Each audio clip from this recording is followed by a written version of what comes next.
Kita mulai. Bismillahirrahmanirrahim. Assalamualaikum warahmatullahi wabarakatuh. Waalaikumsalam warahmatullahi wabarakatuh. Alhamdulillahirrabbilalamin. Wassalatu wassalamu ala asrofil anbiya wal mursalin wa ala alihi wa sahbihi ajmain. Asyhadu an la ilaha illallah wa asyhadu anna Muhammadan abduhu wa rasuluh. La nabiyya ba'dah. Hadirin jamaah keluarga besar pelajar Islam Indonesia rahimakumullah.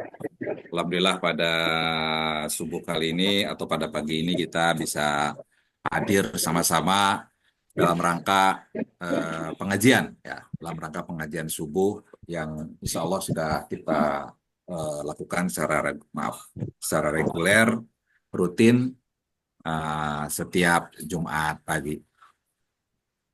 Marilah kita panjatkan puji syukur kepada Allah Subhanahu wa Ta'ala yang telah berikan nikmat iman, nikmat Islam, nikmat kesehatan kepada kita. Salawat dan salam semoga tercurah kepada Nabi besar Muhammad Sallallahu Alaihi Wasallam, pada para keluarganya, sahabatnya, para tabiin, kaum mukminin mukminat. Hadirin rahimakumullah, alhamdulillah pada pagi ini kita bisa hadir bersama-sama dalam rangka thalabul ilmi, silaturahmi di antara keluarga besar pelajar Islam Indonesia, di mana pengajian pada Jumat pagi ini adalah pengajian Jumat pagi KBPI ke-189.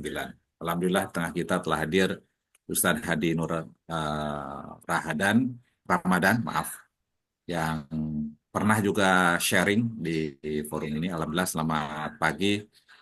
Assalamualaikum Ustadz. Sudah terima kasih sudah Waalaikumsalam hadir. warahmatullahi wabarakatuh. Di mana tema yang akan beliau angkat ini tentang sepak terjang dari uh, guru kita, ya, pendiri PII yang sangat kita kenal, yaitu Profesor Anton Timur Jailani, dan bagaimana peran kiprah beliau dalam strategi pendidikan Indonesia. Kita tahu Ustadz Hadi Nur Ramadan ini adalah salah satu yang punya kompetensi dalam penulisan sejarah. Memori beliau cukup mumpuni.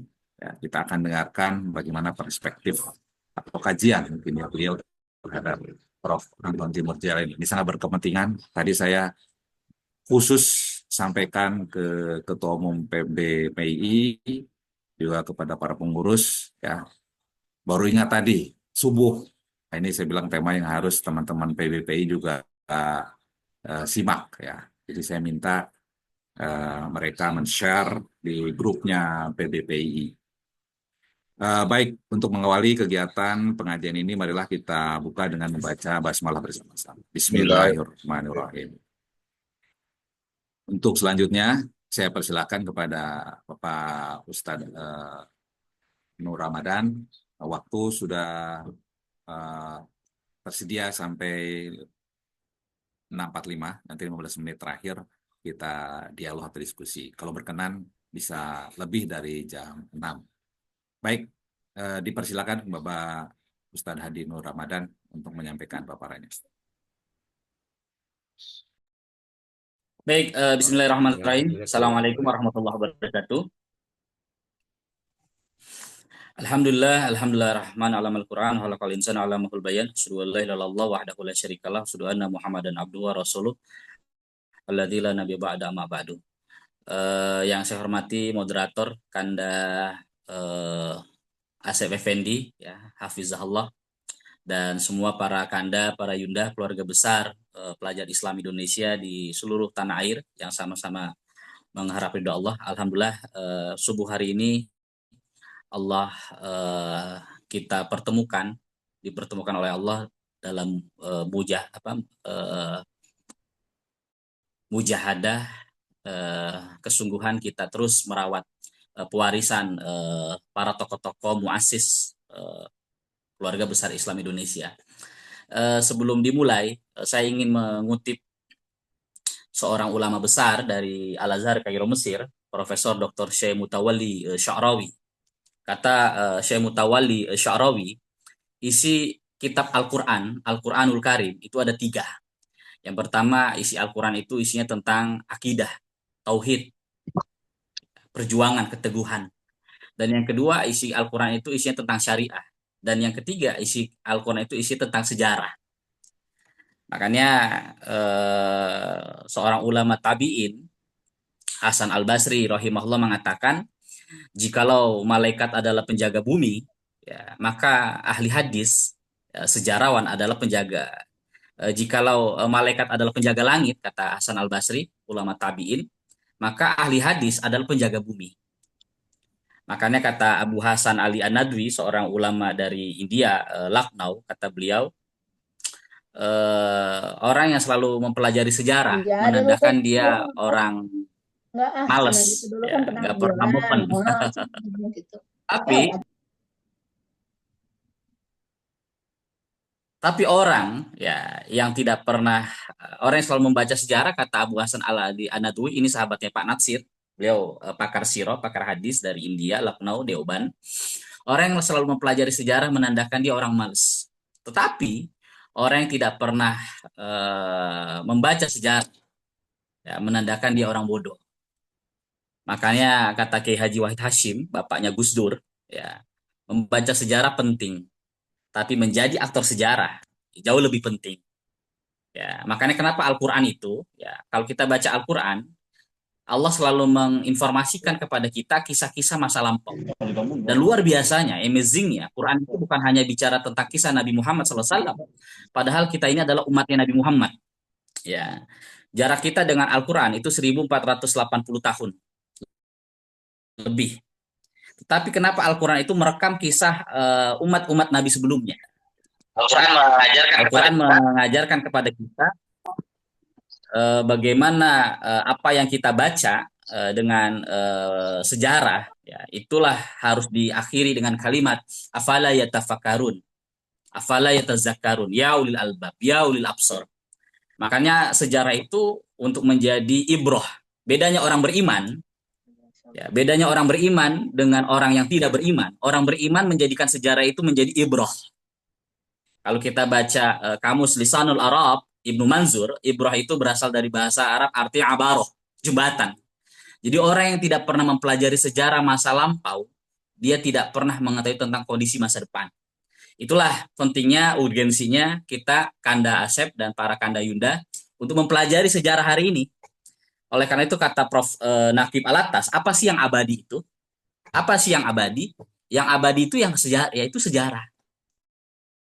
Firaun tidak akan kembali lagi, ya, Korun tidak akan kembali lagi ke muka bumi. Tetapi Korun, perangai Korun akan selalu hadir kembali. Ya, oleh karena itu Buya Hamka pernah menulis buku itu bagus, luar biasa. Judulnya Dari Perbendaharaan Lama. Ya, kata Buya, suatu ketika Rusdi Hamka, anaknya Hamka bertanya, ayah, buat apa ayah menulis sejarah? Maka Hamka menjawab, nak, sejarah itu tidak akan kembali, ya, tidak akan berulang. Tetapi perangai sejarah, ya, karakter orang itu akan terus berulang. Firaun tidak akan pernah hadir kembali, ya, tetapi karakter, perangai, ya, Firaun akan terus hadir kembali. Ya, Firaun itu bisa besar bukan karena Firaunnya, tetapi orang-orang yang membesarkannya gitu. Nah, hari ini kita bicara tentang Pak Anton Timur Jailani. Saya alhamdulillah menulis buku tentang pikiran-pikiran Pak Anton Timur Jailani, dan itu dalam masih bentuk naskah, belum saya terbitkan. Saya menelusuri dokumen-dokumen arsip-arsip pelajar Islam Indonesia. Sebelum saya mulai lebih jauh, ini ada beberapa majalah PII, ya, PB PII yang saya punya tahun 1952. Ini majalah Tunas. Dan saya cukup lengkap majalah Tunas PII, dan lagi-lagi saya dapatkan ini bukan dari PII. Saya menelusuri dokumen PII, Pelajar Islam Indonesia, atau HMI, atau GPII, atau Harokah-Harokah Pergerakan Islam. Ya, itu justru dari berbagai tempat saya melacak perburuhan, baik di pasar buku bekas dan sebagainya. Saya pernah dapat buku majalah PI ini di majalah di Pasar Sentir, Yogyakarta. Nah, ini satu majalah Kanda, Yunda. tahun 1952 ini PII, majalah PII, pemimpin umumnya ketika itu Halim atau Tuasikal. Pimretnya ada Pak Ahmad Basuni, lalu kemudian staf redaksinya ada Pak Anton Timur Jelani, ada kemudian Hamzah Wiryo Soekarto, ya. Lalu kemudian pembantu luar negerinya di sini ada Pak Mukti Ali, ada Ilyas Ismail, ya. Lalu kemudian ada Endang Saifuddin Al-Ansori. Ya. Saya pertama kali berkesan gitu ya, dapat majalah ini, ya. Ini edisi 4 ya, nomor 4 tahun 1952 tentang meliput PII ketika itu Inamullah Khan dari Pakistan ya. Ketika PII hadir dalam World Assembly of Muslim Youth termasuk Y ya. Ini saya beli harganya nih 600.000 satu lembar ini. Satu edisi majalah ini saya beli ya, harus merogok kocek saya, harganya 600.000 ya.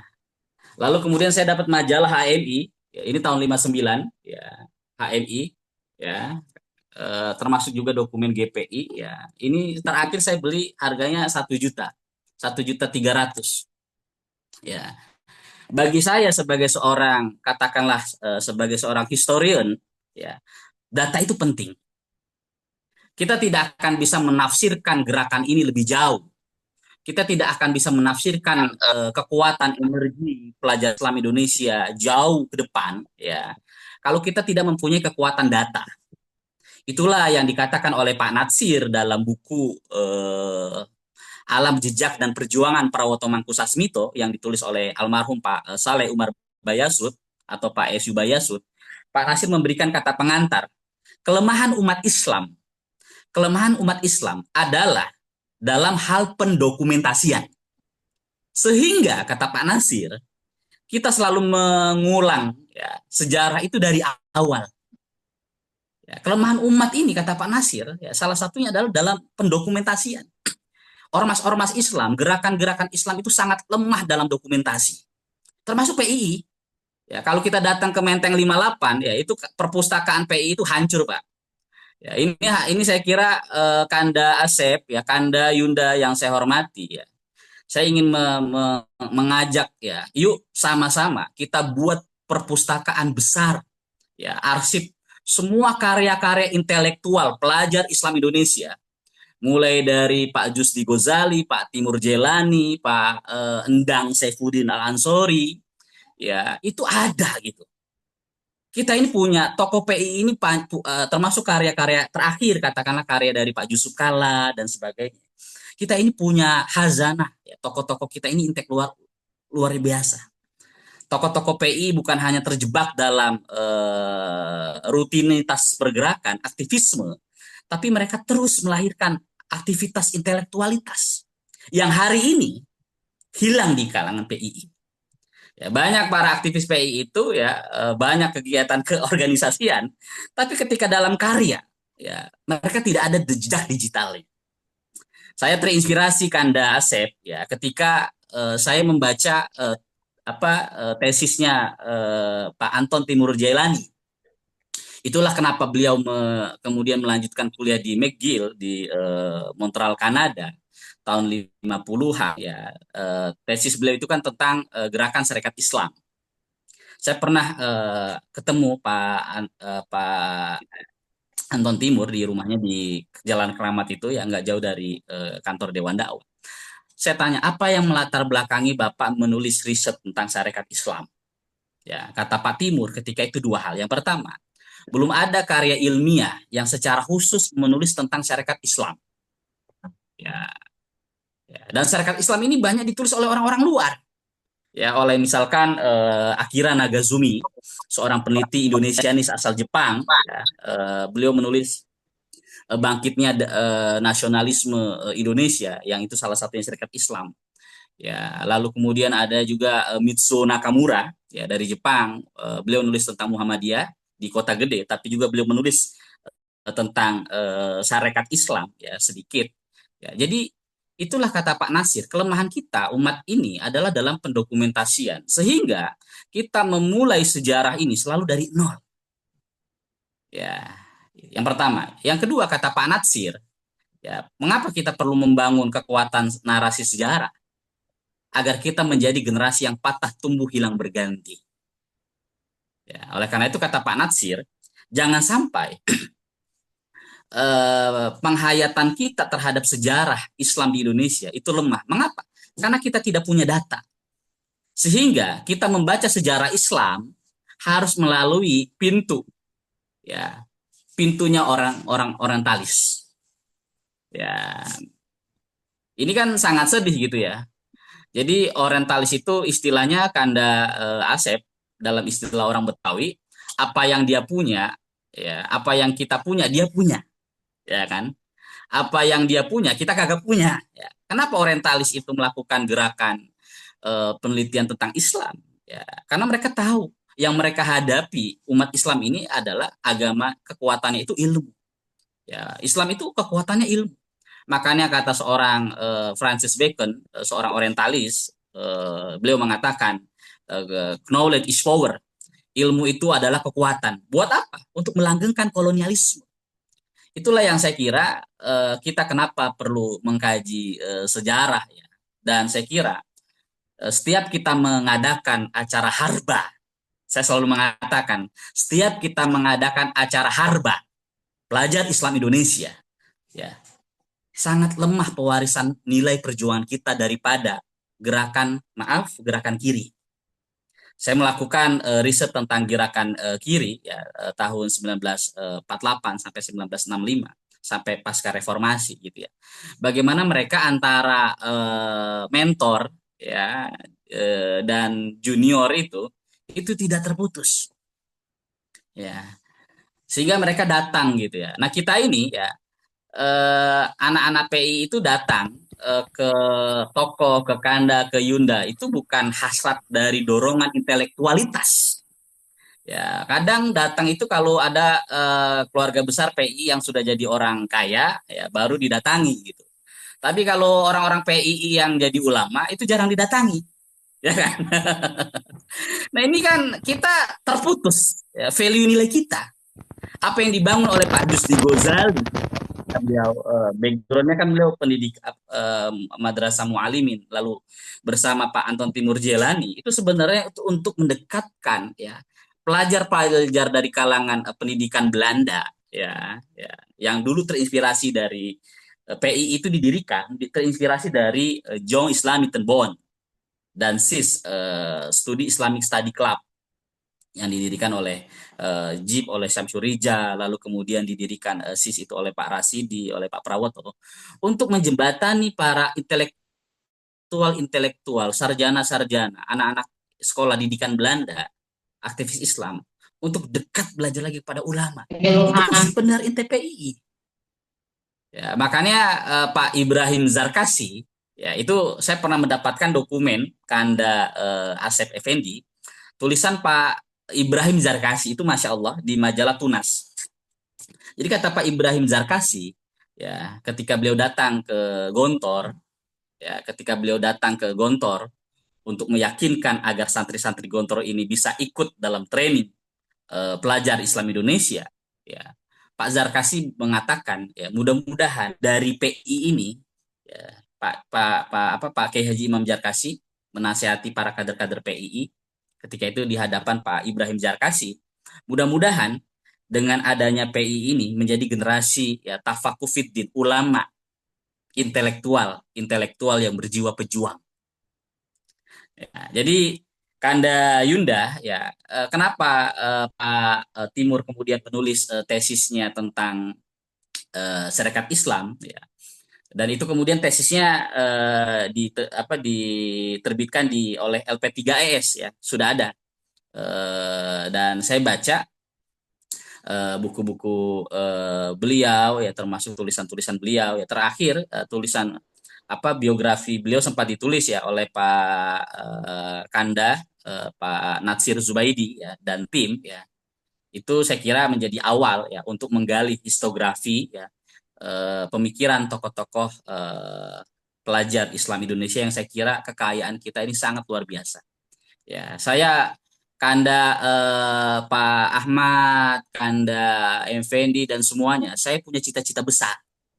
Bagaimana di kantor sebuah peradaban PII, ya, dikatakanlah ada satu menara peradaban yang itu menjadi satu gerakan wakaf, bukan hanya tempat training PII, tapi di situ mengumpulkan semua ya hazanah intelektual PII. Ya, saya kira banyak sekali ya, dan ini apa proyek besar ya. Dan kalau bicara data ya kita bisa apa kolaborasi ya. Jadi alhamdulillah 23 tahun saya mengumpulkan data-data PII ya, mulai dari apa tulisannya Pak Justi Ghazali, lalu di majalah Tunas ya, sampai terakhir saya mendapatkan dokumen-dokumen PI itu dari almarhum Pak Hardi Arifin, dan beliau seorang dokumentator yang cukup baik, aktivis PII ketika apa tahun 50-an ya. Termasuk saya ada sedikit mendapatkan dokumen dari Pak Abdul Qadir Jelani. Ya, ketika saya datang ke rumah Kang Jel di Liuliang, ya, saya banyak mendapatkan karya-karya beliau, termasuk arsip-arsip dan sebagainya. Dan lagi-lagi ini kerja saya secara pribadi, dan saya berharap kerja-kerja ini menjadi satu gerakan amal jama'i, agar ini menjadi sebuah cita-cita peradaban Islam, dan harba yang biasa sering kita lakukan setiap 1 tahun, itu menjadi benar-benar pewarisan nilai yang terus menghujam di generasi muda PII, agar melahirkan generasi patah tumbuh hilang berganti. Dan yang terakhir, saya mendapatkan dokumen-dokumen tentang Pak Anton Timur Jelani. Pak Anton mendapatkan gelar itu arsitek dialog Indonesia. Ada tulisan Pak Timur ketika Pak Timur datang ke Keramat Raya 45 ya, di kantor Dewan Dakwah Islam Indonesia. Pak Anton Timur Jelani ketika itu diberikan semacam advice, nasihat oleh Pak Natsir. Timur, ya, Pak Nasir itu memanggil Pak Anton itu Timur nama. Timur, ya kamu harus jadi jembatan ya antara ulama dan umaro. Ya, dan itu kita lihat bagaimana beliau menjabat dapat jabatan di Departemen Agama ya, di Dirjen. Dan alhamdulillah Kanda Asep, mertua saya pernah kerja di Dirjen Kementerian Agama, dan menjadi anak buahnya Pak Timur ya. Dan salah satu kesan mertua saya tentang Pak Anton Timur Jelani, Pak Timur itu nggak akan mau makan ya sebelum ya bawahan murid-murid anggota-anggotanya itu makan. Ini saya leadership ya yang terbangun. Termasuk beliau sebagai jembatan dialog antar umat beragama. Terakhir yang ingin saya sampaikan, Pak Anton juga menjadi satu tokoh yang terlibat dalam integrasi ilmu. Ketika itu integrasi ilmu kita kenal dengan tahun 70-an ya, Islamisasi ilmu di Indonesia, ada IDI, Islam Disiplin untuk Ilmu. Nah, Pak Anton terlibat dalam proyek itu bersama Profesor Zakia Darajat, lalu kemudian Profesor Ali Yafi dan sebagainya. Tetapi sayang, setelah tokoh-tokoh ini meninggal, proyek Islamisasi ilmu, Islam Disiplin untuk ilmu pengetahuan ini terhenti. Lalu saya terakhir ini mendapatkan majalah YIN, yang sebenarnya ini dulu terbitan UII, lalu kemudian UII Fakultas Agama Islamnya itu berkembang menjadi YIN. Nah, ini termasuk ada beberapa tulisan Pak Timur, Anton Timur Jelani tentang pendidikan Islam. Jadi saya ingat Pak Yusuf Abdullah Puar, ya, seorang wartawan, pernah mengatakan kekuatan atau kelebihan Pak Anton Timur Jelani itu adalah mendekatkan ya penguasa saat itu, Orde Baru, ya terhadap umat Islam dan menjadikan ruang dialog itu ya keterbukaan, tidak ada kecurigaan antara kelompok mayoritas dengan kelompok minoritas. Ini yang saya kira strategi pendidikan kenapa orang-orang Masyumi ya itu ada ditaruh oleh Pak Nasir di Kementerian Agama, lalu kemudian Hasan Basri, kayak Hasan Basri itu juga di MUI, lalu ada Pak EZ Mutakin ya di Jawa Barat ya. Jadi tidak semua orang-orang Masyumi itu setelah Masyumi membubarkan diri tahun 60 ya itu terlibat dalam gerakan politik praktis, tapi banyak sekali juga ada orang-orang Masyumi itu melakukan gerakan high politik ya di dalam kekuasaan awal-awal Orde Baru. Salah satunya adalah Pak Anton Timur Jelani. Mudah-mudahan ini menjadi role model untuk para kader-kader pelajar Islam Indonesia dapat melanjutkan api jihad perjuangan para tokoh-tokoh pelajar Islam Indonesia, dalam hal ini Pak Profesor Anton Timur Jelani. Demikian Kanda Effendi pengantar yang saya bisa sampaikan dalam dialog pengajian keluarga besar PI. Semoga Allah mudahkan jalan kita melanjutkan spirit para tokoh-tokoh. Wa nasrullah fatun qarib billahi taufiq wal hidayah. Assalamualaikum warahmatullahi wabarakatuh. Waalaikumsalam warahmatullahi wabarakatuh.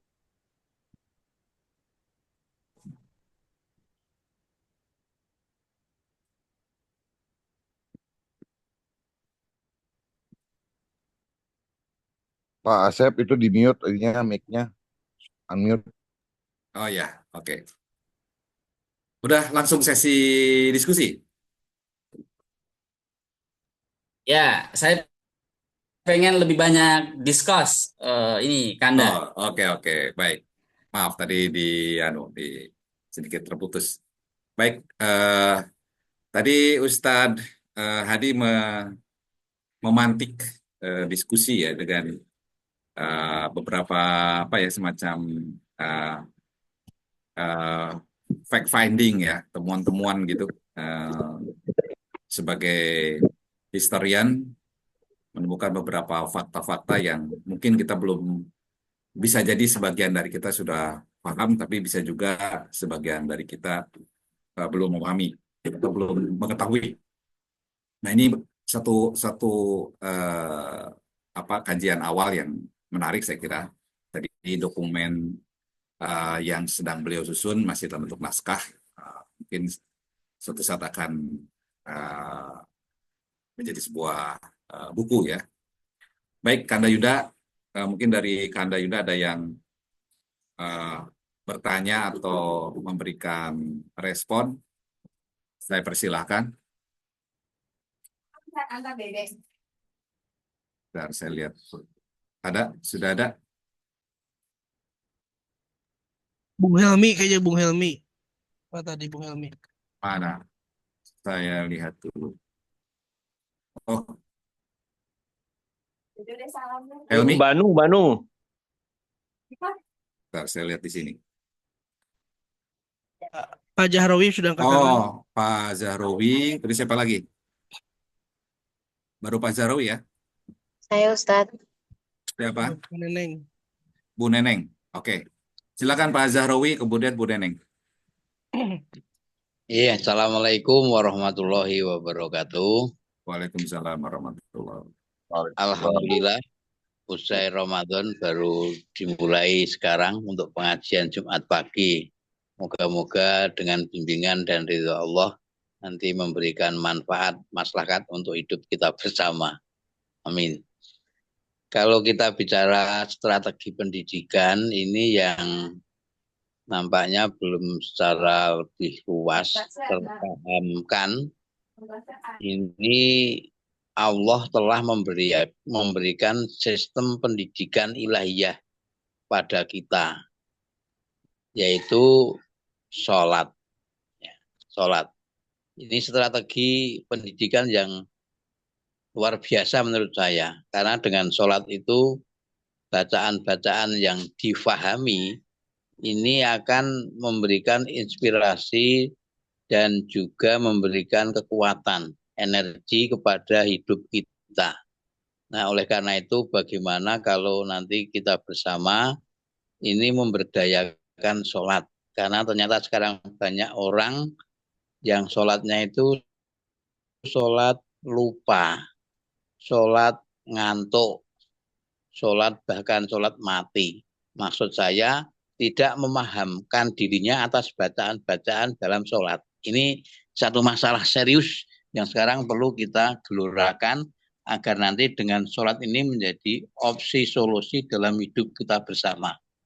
Dan ternyata firman Allah, wawailu lil musallin, celakalah orang yang sholat dan seterusnya. Nanti mohon Ustadz narasumber nanti berkenan untuk lebih memperluas pemahamannya kepada kita sehingga nanti dari kajian Jumat pagi nanti kita lebih khusyuk sholatnya dan menjadi opsi solusi atas kompleksitas masalah multidimensi hidup dan kehidupan baik berbangsa, bernegara dan lain-lain. Mohon maaf ini sebatas yang saya pahami saat ini banyak orang yang terkena fawailu lil musallin itu karena masalah pendidikan belum terfahamkan, terinternalisasi dan implementatif. Mohon maaf pada narasumber dan pada moderator. Mudah-mudahan Allah memimpin kita yang masih muda bisa tua, yang tua bisa awet tua, sehat, manfaat. Assalamualaikum warahmatullahi wabarakatuh. Ya, pengajian ini sudah setelah Idul Fitri cuma libur 2 minggu nih Pak Zahrawi. Ya, Oh, gitu ya. iya, jadi ini sudah berapa kali. Baik, Bu Neneng tadi ya, silakan. Ya, Bismillahirrahmanirrahim. Assalamualaikum warahmatullahi wabarakatuh. Izin bertanya, yang tadi dipaparkan oleh Ustadz itu kan Masya Allah banget ternyata sejarah di Indonesia sendiri aja sangat sebegitu luar biasanya gitu. Pertanyaannya adalah bagaimana caranya agar nilai atau value hal yang luar biasa ini bisa kita sampaikan ke generasi saat ini gitu. Jadi sehingga anak-anak saat ini atau mungkin generasi yang akan datang bisa lahir orang-orang hebat seperti yang tadi Ustadz paparkan. Terima kasih. Assalamualaikum warahmatullahi wabarakatuh. Salam. Silakan Ustadz respon dari 2 pertanyaan dulu. Silakan. Baik, makasih Kanda. Yang pertama ya tentang sholat ya. Dan saya kira para tokoh-tokoh PII itu insya Allah ya sholatnya itu makbulan ya, diterima sama Allah. Dan khosyah ya, kedekatan mereka ya. Karena kalau kita lihat misalkan kita baca sejarah PII misalkan. Orang-orang seperti Pak Jusdi Gozali, Pak Anton Timur, Pak seperti Ibrahim Jarkasi dan sebagainya. Itu kan mereka gelisah ketika mereka menjadi seorang anak remaja. Ya, gelisah dan kegelisahannya mereka lakukan sholat qiyamul lail, tahajud, ya, sehingga Allah berikan ilham, ya, sehingga dari situlah tercetus PII. Itu yang saya kira PII lahir, ya itu dari kekuatan sholat, dari kekuatan energi menghidupkan madrasah malam, ya itu Kanda. Ya. Dan yang kedua, tokoh PII ini kalau kita lihat bukan kaleng-kaleng, ya. Ma'iyatullah, kedekatan mereka dengan Allah, kedekatan mereka selalu dalam melibatkan dalam aspek-aspek perjuangan ya, dan yang paling terpenting adalah keikhlasan mereka. Saya kalau membaca akhir-akhir hidupnya misalkan Pak Jusdi Gozali itu agak sedikit meneteskan air mata ya.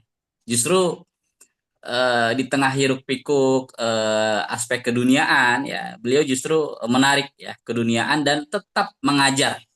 Kan ayahnya ini kan Pak Kiai Haji Imam Ghazali ya, ahli hadis di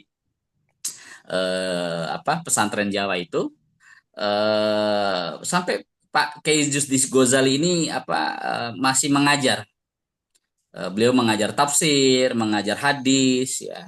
Beliau juga mengajar politik. Ini yang saya kira dalam bahasa Pak Natsir, kitab Fiqh Dakwah, seorang kader muda itu, mereka bukan hanya memahami tafakuh fiddin, pemahaman Islam yang dalam, tapi juga harus memahami tafaqquh finnas. Ya. Nah, PII harus melakukan dua itu. Ya, dia harus kuat dalam memahami tafaqquh finnas, ya, ilmu sosial politik, ya, memahami geopolitik, ya, peta politik, ya. Tapi jangan lupa dia harus menguasai tafaqquh fiddin. Itulah pesan Pak Kiai Haji Imam Jarkasi, ya, ketika anak-anak PI itu anak-anak santri Gontor ingin di training di PII, saya berharap ya dari PII ini, yaitu pesan Pak Imam Zarkasi, melahirkan kader-kader pemimpin, ulama intelektual yang berjiwa pejuang, gitu. Itu yang pertama, Pak. Jadi PII ini lahir dari kekuatan energi sholat, ya. Salah satunya, misalkan kalau kita lihat kader PII yang kemudian mendirikan Hidayatullah, ya, Kiai Haji Abdullah Said. Ya, itu kan juga Hidayatullah itu lahir dari kegelisahan mereka, anak-anak muda. Lalu kemudian mendirikan sholat malam, ya, Qiyamul Lail, sehingga lahir Hidayatullah. Jadi jadilah kita, ya, generasi-generasi yang cemas, ya. Cemas apa? Cemas Islam ini belum menjadi satu kekuatan besar. Cemas Islam ini belum melahirkan satu peradaban. Cemas Islam ini belum melahirkan energi kebangkitan. Kecemasan itulah juga yang melahirkan Salahuddin Al-Ayyubi sejak kecil, ya. Kecemasan itulah yang lahir dari timbul Sultan Muhammad Al-Fatih untuk dapat membebaskan Baitul Maqdis. Kecemasan itulah timbul dari Salahuddin Al-Ayyubi, ya, kenapa umat Islam ini belum bangkit, ya, dalam perjuangan Baitul Maqdis, sehingga kecemasan itulah beliau memimpin andil, ya, menjadi garda terdepan dalam pembebasan Baitul Maqdis. Kecemasan itulah yang harus kita lakukan, ya, melahirkan energi perubahan. Dan yang kedua, dari Yunda T. Neneng, ya. Jadi memang sejarah ini, kenapa Al-Quran itu banyak bercerita tentang sejarah, ya. Apa sih bedanya orang beriman dengan orang sekuler? Orang beriman selalu mengambil peristiwa itu dengan perspektif sejarah. Makanya Pak Nasir menyebut sejarah itu harus dijadikan sebagai perspektif masa depan. Ya. Makanya kata almarhum Pak Kunto Wijoyo, kata Pak Kunto, kader PII, belajar sejarah itu seperti kita naik kereta. Ya. Kita naik kereta gitu, ya. Kita di gerbong belakang, kata Pak Kunto. Tapi kereta itu harus melaju cepat. Ya. Itulah kenapa Quran itu, kitab pedoman kita itu bukan hanya membicara tentang kita, tentang Nabi umat Muhammad, tapi kenapa Quran itu banyak menceritakan umat-umat Nabi sebelumnya, nabi-nabi sebelumnya. Padahal kita ini kan umatnya Nabi Muhammad. Ya, buat apa? Semakin kita mempelajari sejarah ke belakang, semakin kita mengetahui tentang kondisi masa depan. Artinya belajar sejarah itu seperti kita main panah, ya, para Kanda, para Yunda, ya.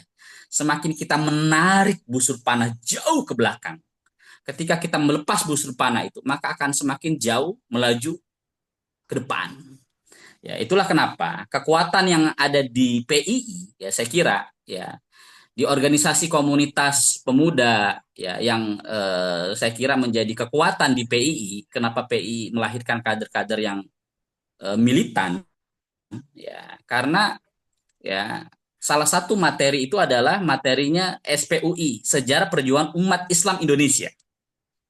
Ya, sejarah perjuangan umat Islam Indonesia itu adalah mata rantai perjuangan yang tidak boleh terputus. Itulah orang beriman. Sejarah itu harus menjadikan kekuatan. Ya, kenapa kita belajar sejarah para nabi? Quran itu selalu menyebut dengan kalimat afala yatafakkarun, afala yatazakkarun. Ya ulil albab. Nah, kalau orang sekuler itu nggak pernah dan nggak mau belajar sejarah. Kenapa?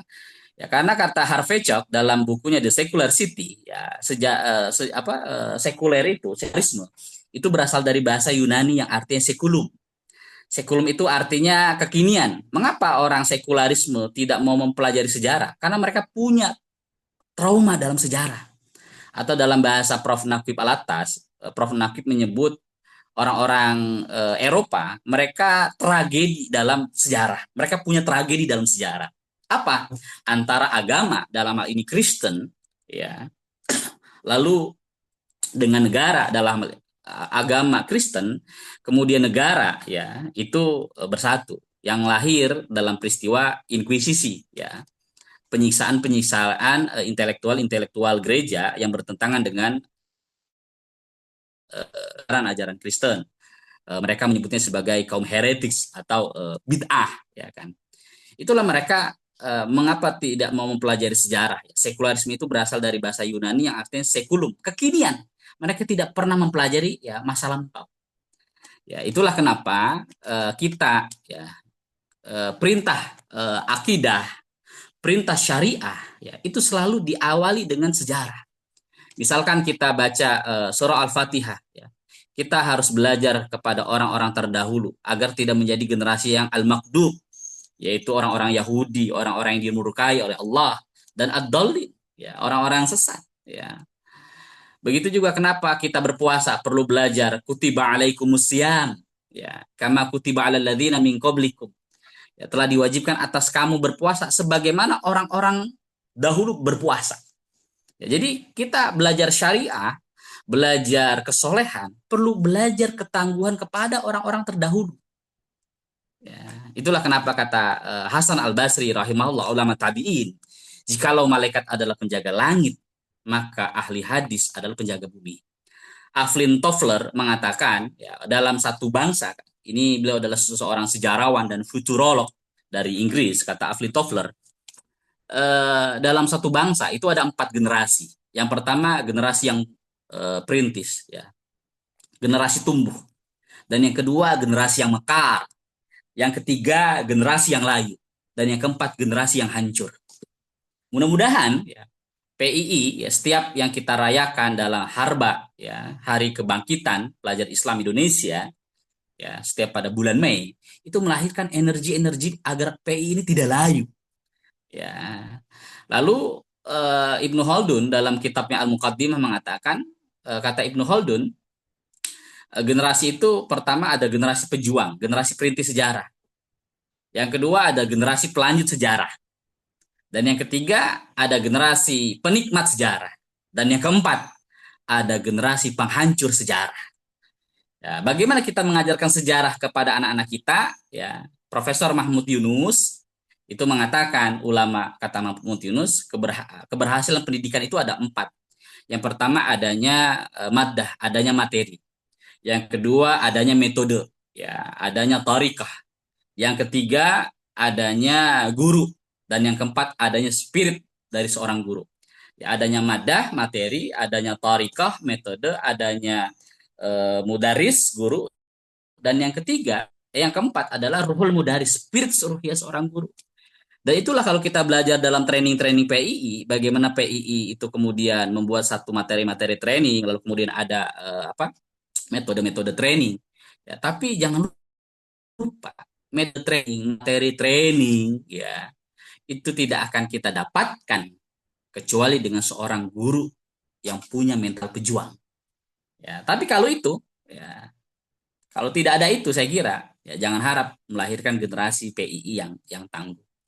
Caranya bagaimana mengajarkan sejarah yang asik ya dan menyenangkan ya para kanda para yunda, kata Syekh Mutawalli Sya'rawi, bagaimana sih belajar sejarah itu asik dan menyenangkan? Saya baca bukunya Syekh Sya'rawi itu, kata beliau, caranya bagaimana Al-Qur'an itu hadir dalam diri kita. Iqbal, seorang filosof asal Pakistan, Syir Alamah Muhammad Iqbal. Iqbal dinasihati oleh ayahnya. Dan Iqbal ini menjadi inspirasi para anak-anak PII ya, tahun 50-an dalam membaca buku-buku sastra yang berjudul Asra al-Khuldi. Kata Iqbal ketika dinasihati oleh ayahnya, Iqbal, bacalah Quran sebagaimana seakan-akan Quran itu sampai Allah menyampaikan dalam jiwa. Ya, Quran itu bicara tentang sejarah.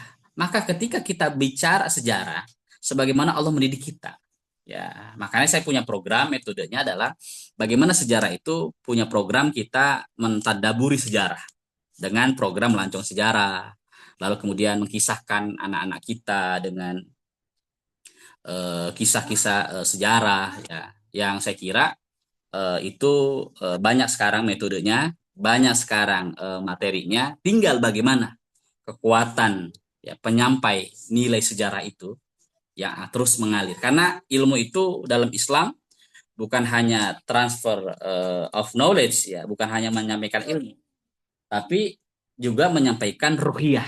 Itulah yang saya kira PII bukan hanya menyampaikan akal ya, bukan hanya mengasah akal, tetapi juga mengasah rohani sehingga melahirkan generasi pejuang. Insya Allah mudah-mudahan. Itu Kanda ya, Asep dan para Kanda Yunda lainnya.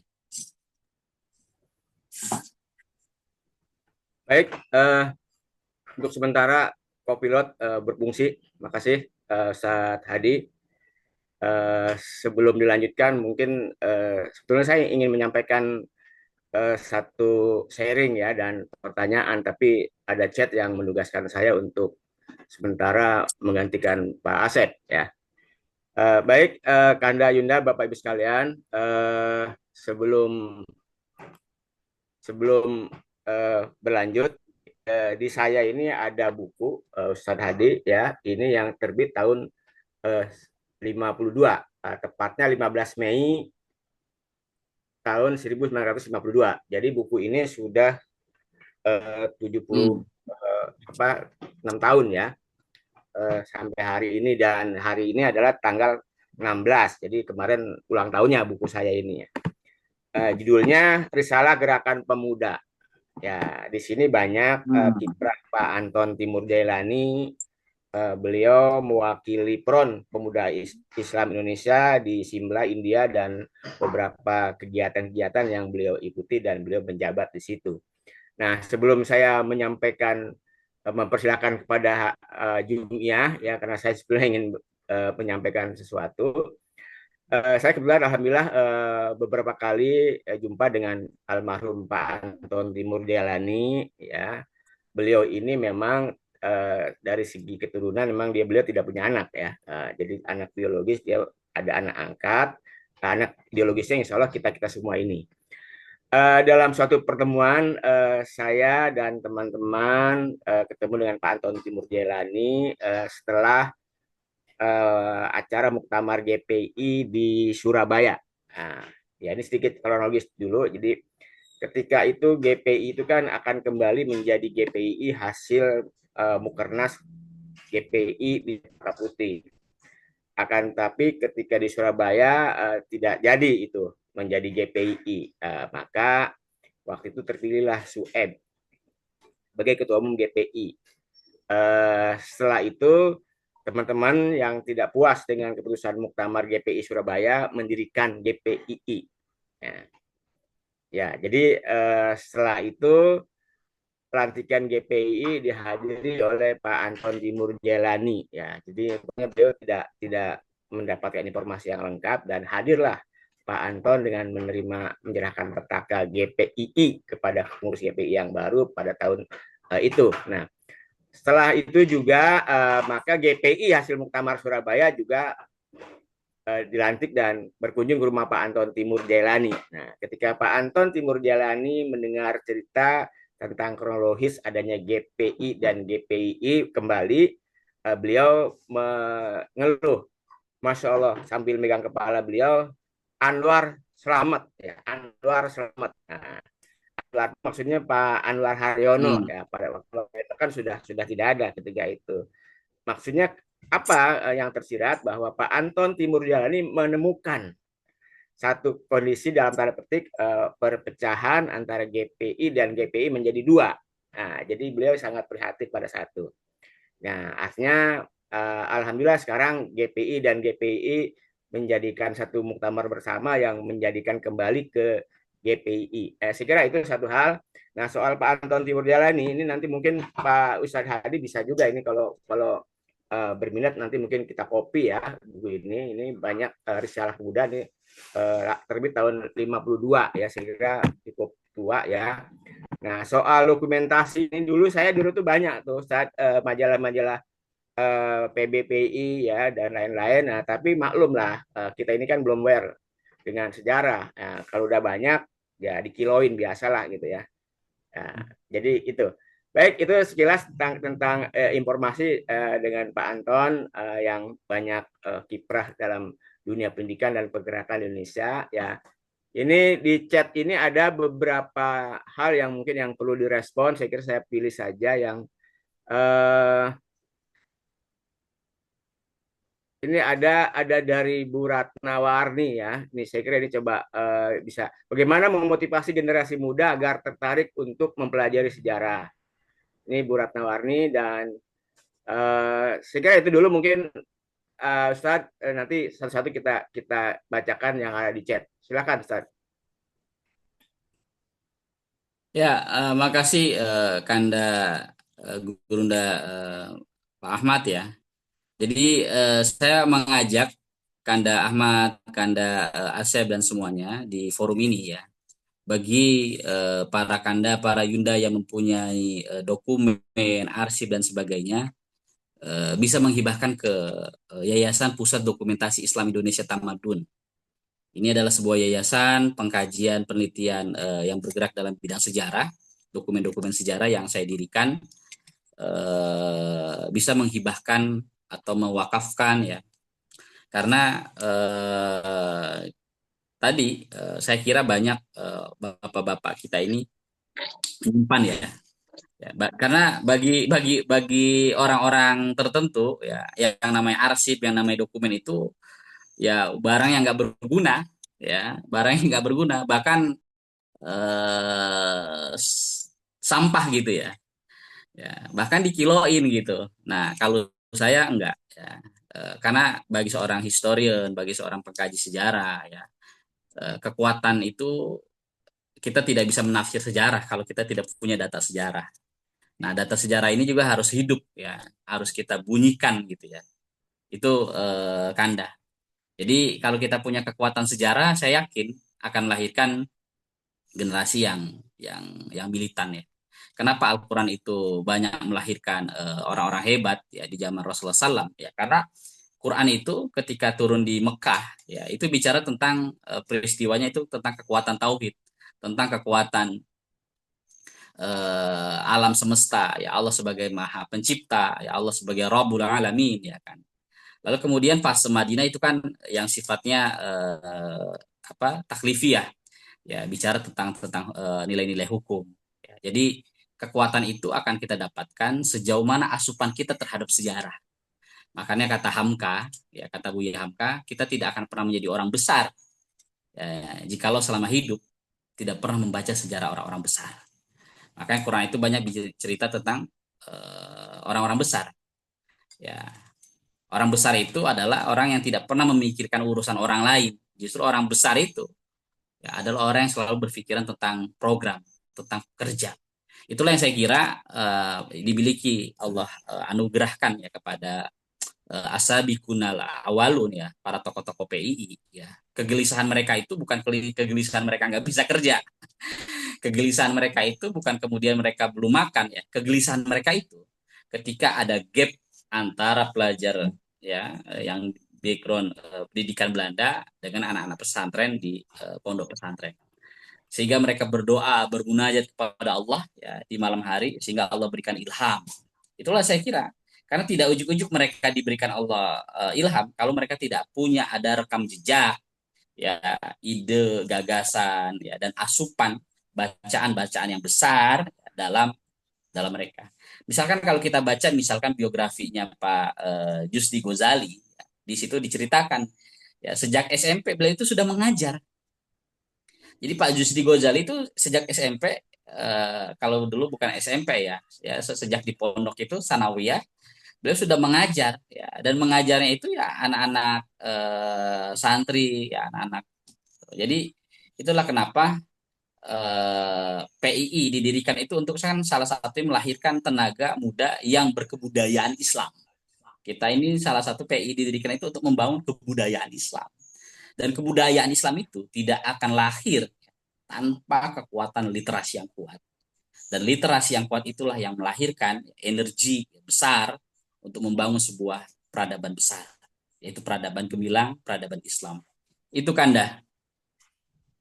Baik, Selanjutnya nih Pak Ahmad Rifai masih standby. Silakan Pak Ahmad Rifai.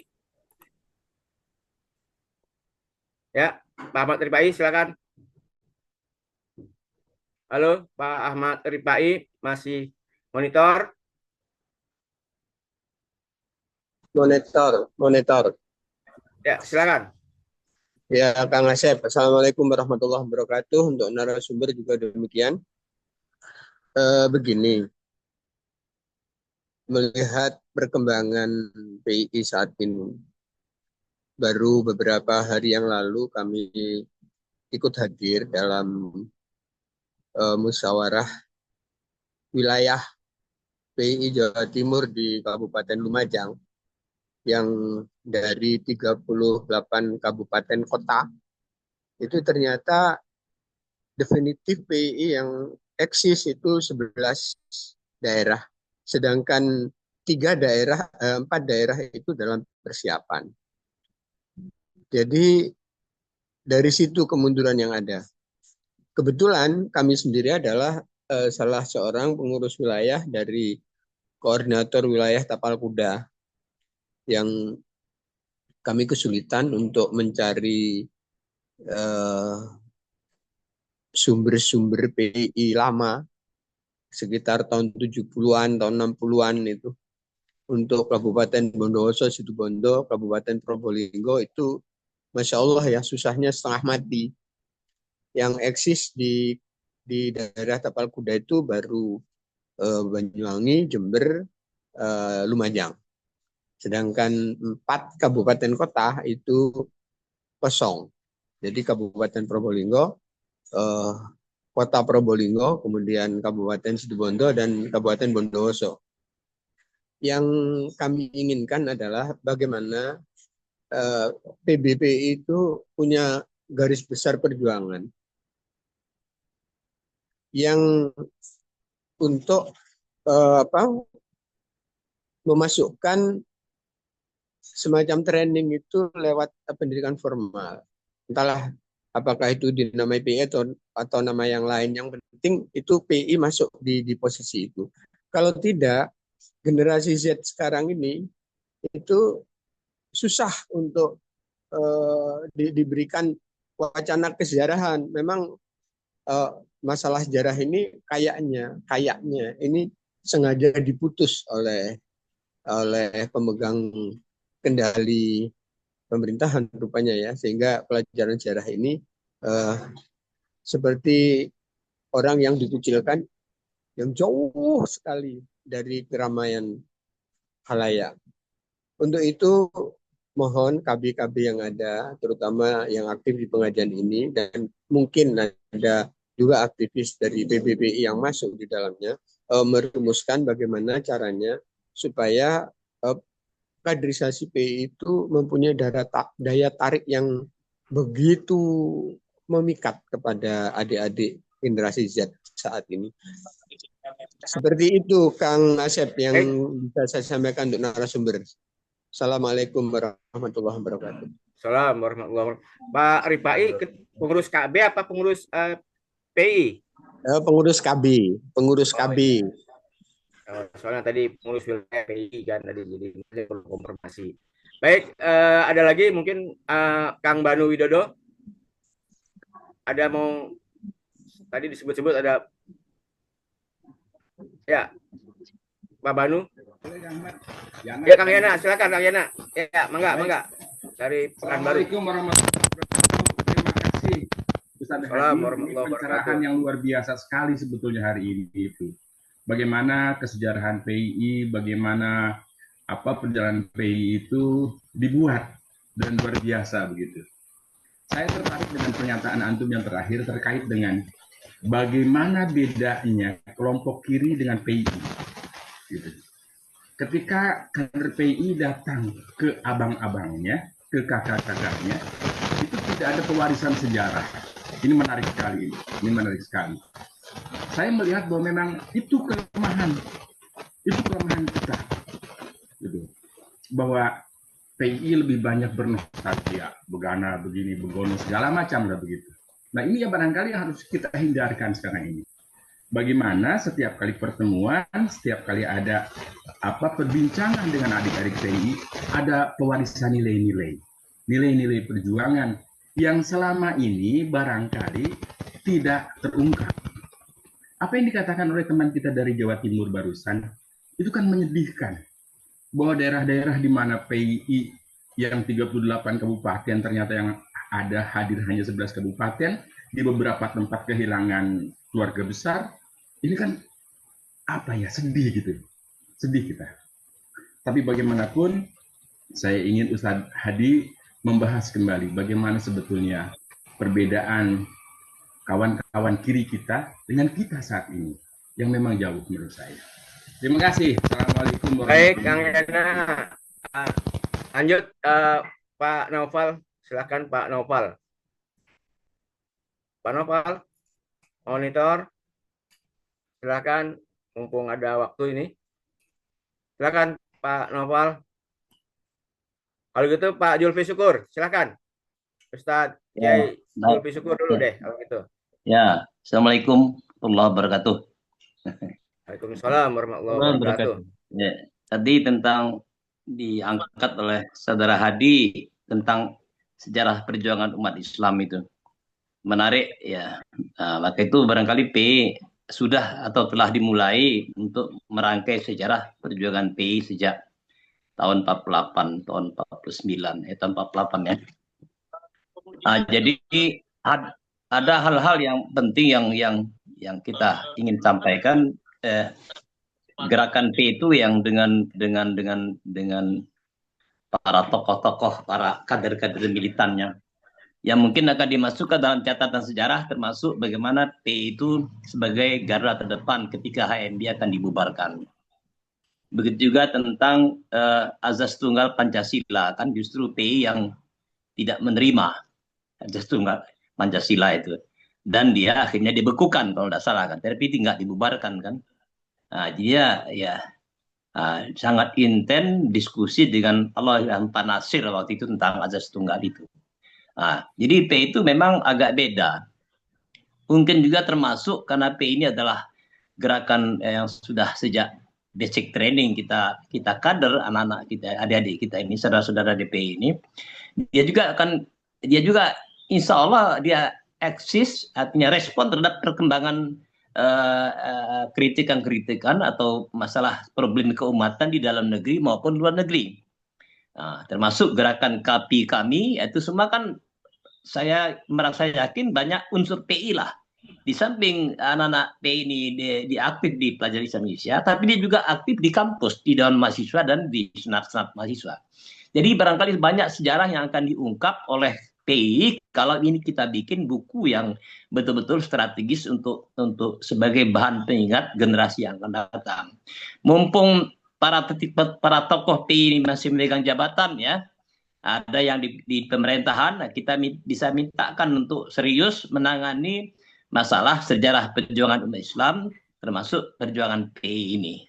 Itu usul saya dalam pertemuan yang sering kita lakukan, supaya kita ada wujud kerja kita nyata untuk apa yang kita bisa telah kembangkan untuk bangsa dan negara ini dari pelajar Islam Indonesia. Saya kira itu aja Pak Ahmad.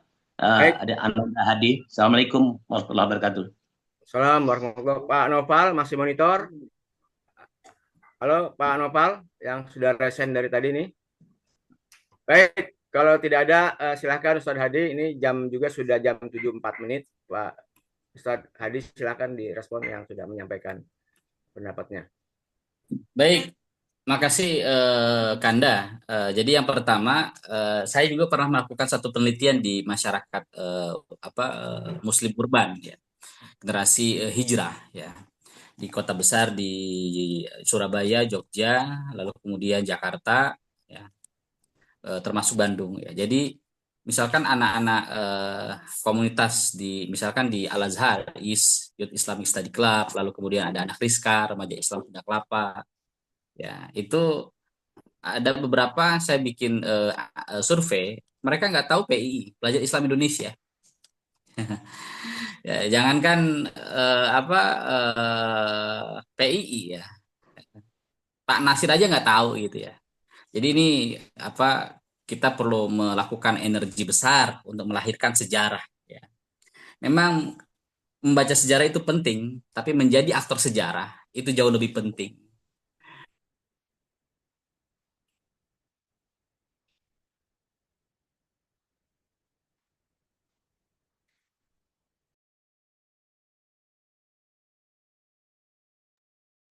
Hilang suaranya. Ininya Kalau umur sinyalnya merah nih Ustaz Hadi. ya, kedengaran ya, Kanda? Ditutup, videonya tutup aja Ustaz, biar sinyalnya Oh, kuat. baik. Ya, kedengaran? Ya, ya. Ya, jadi kata Buya Hamka, umur manusia itu ada 3. Yang pertama ada umur insaniah, yang kedua ada umur amalia, dan yang ketiga ada umur ilmiah. Tapi yang memperpanjang umur kita, kata Hamka, membangun legacy adalah umur ilmiah dan umur amalia. Yang pertama adalah umur ilmiah, umur dalam berkarya. Ya. Saya kira kenapa tokoh-tokoh seperti Pak Natsir, Hamka itu terus menjadi memori kita. Karena mereka menulis, ya Imam Bukhari, para ahli hadis, ya karena mereka menulis. Ya.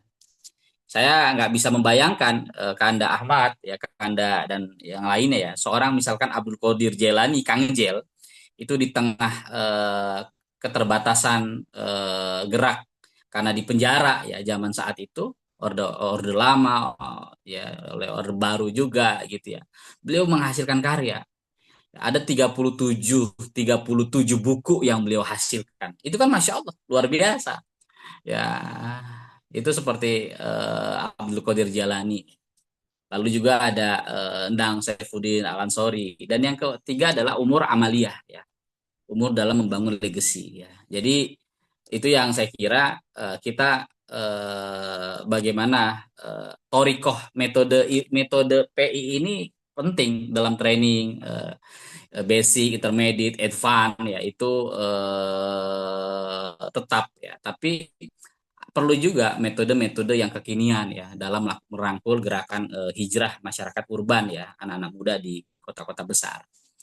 Itu yang pertama. Terus yang kedua apa bedanya gerakan kiri sama gerakan KBPI apa? Ya, saya melihat ya bagaimana anak-anak kiri itu mereka benar-benar dididik ya benar-benar dididik bahkan kemudian orang-orang kiri itu yang melakukan riset tentang studi sosial tentang sejarah mereka dibiayai ya oleh orang-orang kiri ekstapol apa PKI yang berada di negeri Belanda di Eropa ya orang-orang seperti misalkan Sobron Aidit ya ada Murad Aidit ya anak-anak DN Aidit itu banyak memberikan katakanlah biaya riset ya kepada anak-anak Indonesia yang itu belajar sejarah gitu ya.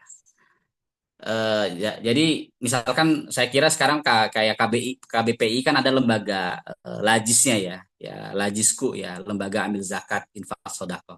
Nah ini bukan hanya memberikan beasiswa ya tapi juga memberikan beasiswa orang-orang yang mau melakukan riset ya tentang PII ya. Jadi ini adalah wakaf produktif ya wakaf yang terus mengalir. Ini kan kalau kita lihat Ashabus Suffah Rasulullah SAW itu membangun kekuatan para kader-kadernya intelektual itu karena ada yang menjamin. Nah kita ini para peneliti partai clear ini ya, itu menulis sendiri lalu kemudian mencari data sendiri gitu kan tidak ada support ya dari lembaga manapun ya itu yang apa saya berharap besar ya kita bisa kolaborasi ya oleh para Kanda, para Yuda ya dalam hal ini misalkan Lajis ya.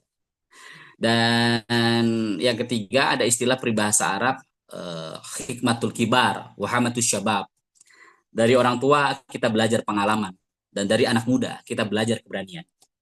Makanya Sayyidina Umar bin Khattab ya Umar bin Khattab itu kalau melakukan perang ya strategi perang beliau nggak pernah ngajak orang-orang tua. Kenapa?